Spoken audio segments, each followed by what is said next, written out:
Hello. हाँ जी। कहाँ बानी? ये जी देखी ना बारिश होता। हाँ बारिश होता खेतवा में बड़ा पानी लागल बा तनी ऐती तनी ट्रैक्टर वाला तो हाफ कह देते पूरा तनी बढ़िया से तनी ले काढ़ देते तनी हाफ नियर हो जाता तनी जब माटी की खेतवा रोपवा देते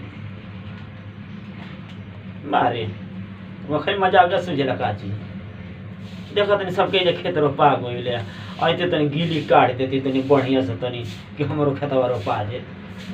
हाँ पैसा ना रुआ के दे पैसा ना चाहिए आके ले ले घरवा के ले ले। हाँ कितना भोई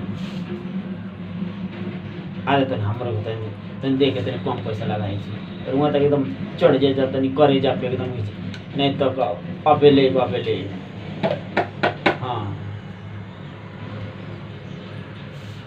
हाँ नहीं खेतवा तो चारों तो बराबर तो है खेतवा हमार कोई गाढ़ा तो ना है हमरा पहिवा थोड़ो है नहीं ठीक बा आई कोई उसर नहीं के सब चारों तरफ गीले बाटे आई। हाँ जी अरे हम बुझत नहीं रहो कहाँ से कहाँ बतियाओ तनी जी।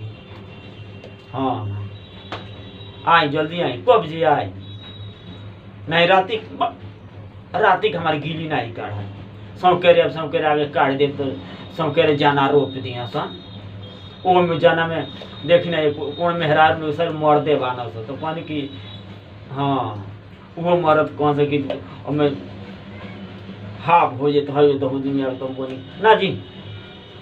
हाँ यार